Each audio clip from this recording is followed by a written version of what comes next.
kuko abwirwa byinshi kandi akumva yanabigenderamo, akumva ko ari Imana ibivuze. Ngiye kimugeraho nasanze ari ahantu mu kazu k'agashamburete gafite Mana yanjye matora utuntu turi aho isume n'intebe mbura imyenda, ambwira ko ariho akorera deliverance. Babyeyi, bapapa, basore, bakobwa, iyi deliverance yanteye ubwo. Arangije tuhageze arongera arasenga koko nk'uko yasengaga, ariko aza kumbwira ijambo rikomeye, arambwira ngo Imana imutegetse kunkorera ikintu gikomeye. Ndamubwira kurumva nibwo nari nkibizamo ntazi bipfa n'ibikira, ndamubwira nti mbwira iki Imana igutegetse cyose kiri buze kubaho. Yego. Ndambwira ngo Imana irambwiye ngo ndakuderevura ari uko bibereyeho mu kuryamana. Ndamubwira nti niba ari Imana koko ibikubwiye ibyo bintu bibi. Ibyo bintu byarabaye.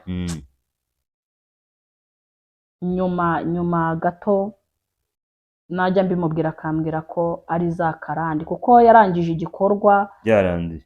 Arambwira ngo karande nzayidiyara mu minsi 3, mu mezi 3 nzabona umugabo w'umudiyasi. Uyu mwaka tugiye kubaganiriza turi mu muhanda mwiza umeze neza Imana. Waramutse?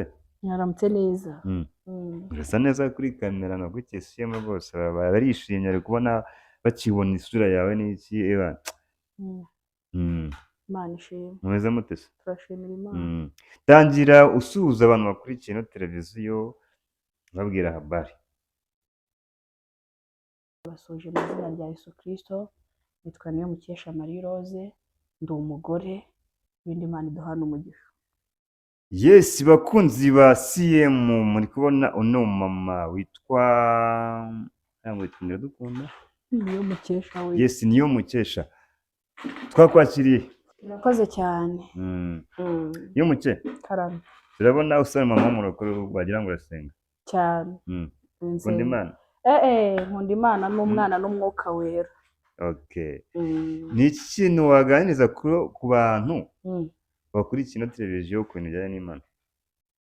Ibyo biganiro rero iyo umuntu agiye kubyinjiramo arabanza akanasenga. Yego, arabanza ukabasengera ukagira gute?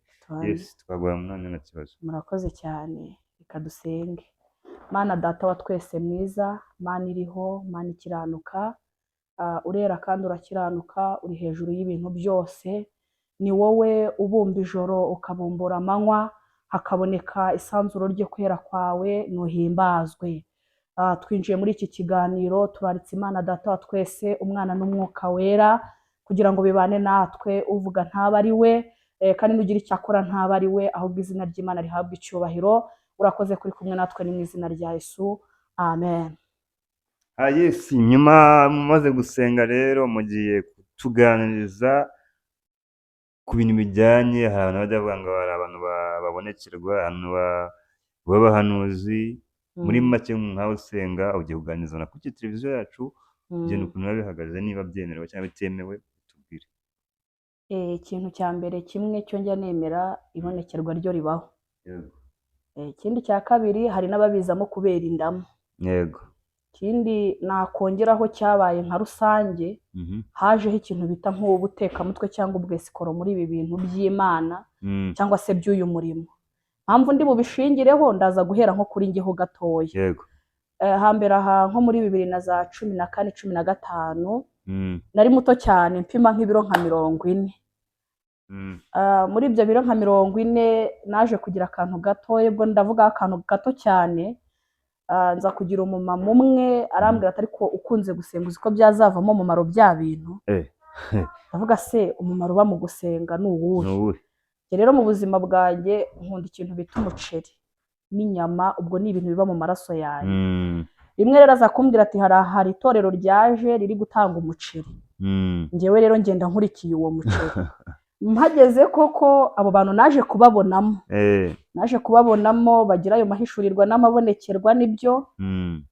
Biza no kongeraho nanjye barambwira ngo ninkorera Imana nzaba umuntu ukomeye, nzabuvamo umugore w'igitangaza. Ibyo bintu rero naje kubitwaza gake, cyo koze cyo habamo gukomereka, hakabamo no gukira.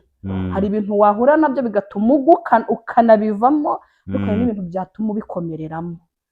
rero nahuye n'ibintu bibiri bitandukanye, yego gukomera no kugwa ni ibintu bibiri, ariko uyu munsi ndumva ngikomeje urugendo. yego Ubwo rero nibwo bambwiye ati wowe uzakorera Imana, ndavuga nti ariko ibi bintu reka mbyeseye. Nari umuzunguzayi hariya Nyabugogo curuza agataro, iyo umuyaga wazaga wendaga kumpuha, ariko uyu ntabwo munsi tubeshyira ntabwo nababeshya kuko hari abantu mama benshi nkawe usa gutya ntabwo twakoranaga ndaba bazabona iki kiganiro, ariko bazabona ko ibi bintu bazanamenya ko ari njye. yego Hari n'abakarasi benshi duhura nkavuga nti uyu muhanda twawubanyeho mwana, bagahita banyibuka ariko bareba uko ngana bakabona ntibivamo. Ariko ibintu by'uyu mugabo bita Yesu birakora, ibya Yesu birakora birakora pe. Rero urumva bibamo inyungu nyinshi. izo ngizo nibonekerwa abavuga ngo barahanura, umuntu agahanurira Imana iravuze ngo gutya gutya gutya byo Ibyo bintu byambayeho, ariko njye byambayeho mu buryo bwiza no mu buryo bubi. Ariko se mvuga uburyo bwiza cyangwa mvuga uburyo bubi? Oya, abakunzi kuri Camina TV urababwira. Bakunzi ba Camina TV, mureke mbaho ukuri. Yego. Ibintu by'uyu mugabo bita Yesu bisaba kugira ngo bigendemo gake. Iyo ugiye cyane, iyo usitaye ntubyuka. Bimwe bavuga ngo igiti cyatemwe ngo hari kiba kizongera kigashibuka. Hari n'ibiti bidashibuka kikagenda kigahita cyuma kuko cyabuze amazi. Bagenzi banjye, niba hari urugendo rurerure rukomeye kandi n'uyu munsi uwo ari we wese atarahishurirwa uko rumeze, ni urugendo rwo kuvanguye inzira y'agakiza cyangwa se inzira yo kumenyamo Imana. Ni inzira itoroshye igoye buri muntu wese mu buryo butandukanye. Reka mbaye nk'akagero gato cyane kihuse. Njyewe maze kugera muri ibi bintu by'iyi Mana, nari ntandukanye n'umugabo. Bwa kantu gato si ngombwa ngo byose mbisesengure. Nta kibazo. Maze gutandukana n'umugabo, uwo mama njyanye mu iryo torero ryatangaga ibiryo, baza kumbwira ko ninkorera Imana, Imana izangirira neza. Yego, nibyo nari ngiye kubabwira ko muri ubu buzima habamo kubabara no kwishima muri ibi bintu by'Imana. Nari ngiye kubabwira akantu kambayeho katari keza mu bintu by'uyu murimo. Naje kujya mu rusengero urwo nababwiraga, hazamo umukozi w'Imana umwe, ntabwo ndi bumuvuge izina kubw'umutekano we. Ambwira ijambo rikomeye, arambwira ngo mfite ibikarande by'iwacu bizatuma ntubaka. Ambwira ibintu byinshi byinshi, nanjye najya nisuzuma nakwireba koko nkabona ndabyuzuye. Arambwira ngo tuze guhurira mu gikari, mfate nimero ye zankureho izo karande. Ibyo nabyemeranyijwe vuba nihuta cyane, bitewe n'irindi jambo yarambwiye ko ngo nzahita mbona umugabo wo mu diaspora, ibiki n'ibiki, ibintu nka miliyoni. Ariko dushimiye Yesu waduhaye agakiza. Dushimiye Yesu waduhaye gukomera aho tutari gukomerera. Imana ishimwe.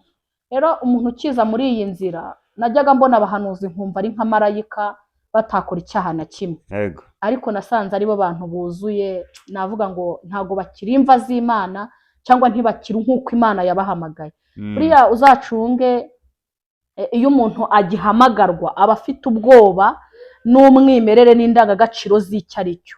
Ariko gato iyo abonye ashagawe n'abantu benshi, akabona hari abantu bari kumubwira ngo twaje, uwo muntu ahita yuriza ibiciro. Rero bidateye kabiri, naje kumuhamagara, ambwira ahantu twahurira, ndabyemera koko ndanabyumva, ngo agiye kunkuramo iyo karande.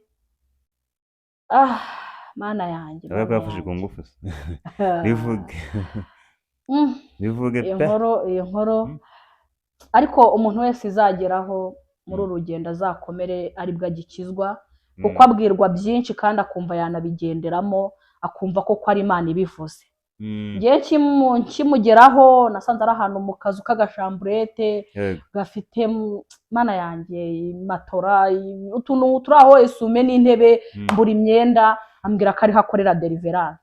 Babyeyi, bapapa, basore, bakobwa, iyi deliverance yanteye ubwoba.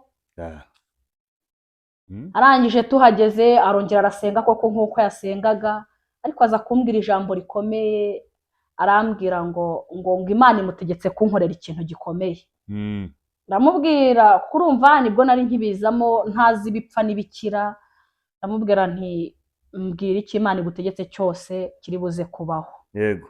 irambwira ngo Imana irambwiye ngo ndakuderevura ari uko bibereyeho mu kuryamana. Ndamubwira nti niba ari Imana koko ibikubwiye ibyo bintu bibi, ibyo bintu byarabaye. Nyuma gato najya mbimubwira akambwira ko ari za karande, kuko yarangije igikorwa arambwira ngo karande nzayidiyara mu minsi 3, mu mezi 3 nzabona umugabo wo mu diaspora. Yego.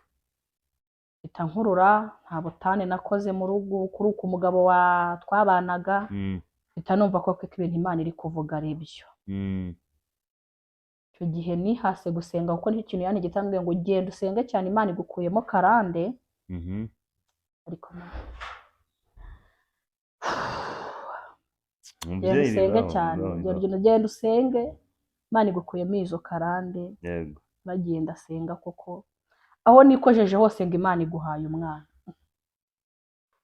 Hangira gufata umwana na karande numva ni ibintu bidahura.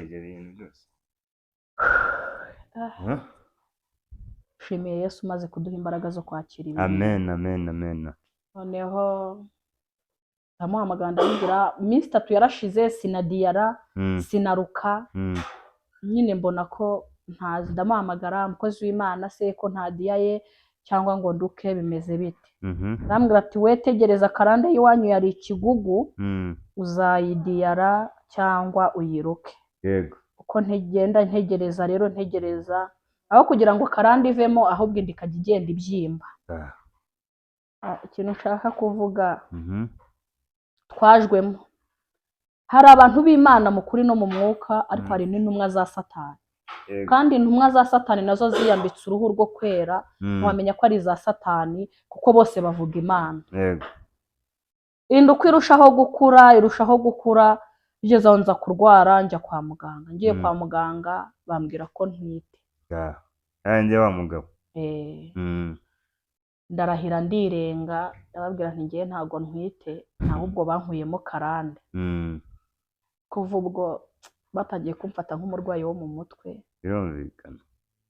Nkifata nkabwira umuganga nti oya inge sintwite iki kintu ureba kibyimbye, ni karande y'iwacu kandi umukozi w'Imana ambwiye ko nzayidiyara anayiruka. Ntago ari ibintu biri kure ku Muhima, ku bitaro bya Muhima niho amateka menshi ya nyuma yabereye. Yego. Bitaro bya Mageragere. Mana ya shimiye Imana yarakoze.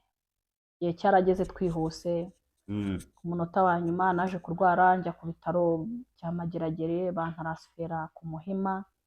Ngeze ku Muhima nkireba umuganga mba ndamubwiye nti oya ntago ngenje kubyara, ahubwo ngewe baje nje ko mu mpibinini ndimo ndaribwa mu nda bikomeye, mu mpibinini bituma ngira gute nkurwamo karande ndiyare cyangwa nduke. Noneho nabo batangira kumfata nk'umusazi, bahamagara abaganga baraza bose nkabashwana ngewe ntago ntwite, sinasambanye, ibyo bakoze bankuyemo karande. Yego. Abaganga birabayobera, nta mwenda w'umwana, nta mituweli, nta hepfo, nta haruguru, nta shinge, mbese nta na rugero. Muganga umwe ambwira ijambo rikomeye, arambwira ngo mama ihangane nibyo koko iyi ni karande ngaho komera. Ako kanya niko narushagaho kuremba, nciye muri ecography bahita bambwira ko n'ubundi ndi bujye kwiseta. Ntipfa kuba ndi bujye kwiseta ngewe bakankuramo karande, nta bindi. Abaganga nibo byayobeye, bangurira imyenda y'umwana, bakora ibisabwa byose kuko ngiye urumva n'uburyo bandebaga nuko nanganaga ntibiyumvishaga ko nge nabyara kuko nari muto. Byari biteye agahinda n'ubwoba ahubwo. Nibwo rero ninjiye sale dope bankuramo umwana nyine. Nkuramo umwana ndabwira nti mwakire nimero z'umukozi w'Imana ngewe ugiye kunkuyemo karande. Bamuhamagara batuwo ntagatwite ni karande. No kwiseta amaze kubyara bamuhamagaye ngo atange amazina y'umwana, aravuga ngo ni karande. N'uyu munsi agarareba uwo mwana aracyamwita karande. Ari umukozi w'Imana. N'uyu munsi ni umubwirizabutumwa bwiza bwa Yesu.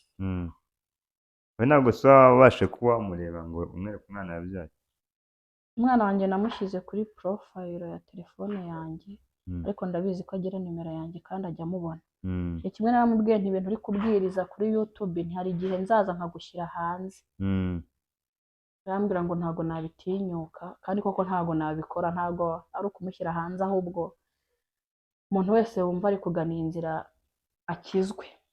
Yes, hano turi kuri social media n'ubundi kuba uri kuvuga ngo umuntu yanywemo karande y'iwacu arangiranira inda, kuva icyo gihe ntabwo aramye umwana yavutse ariko aramubona. So dusoza, umwana wawe afite imyaka ingahe? Ageze imyaka 3 n'amezi 6. Imyaka Mbese 6. harabura gato ngo agire imyaka 4. Yego. Rero uyu mubyeyi afite ubuhamya bwinshi, mu kanya tugiye kongera kubaha ikindi kiganiro kiwe yadusobanurira neza uko bimeze, ariko mu gihe tutaragifata mube mukora sub na share na comment. Turabakunda, bye bye.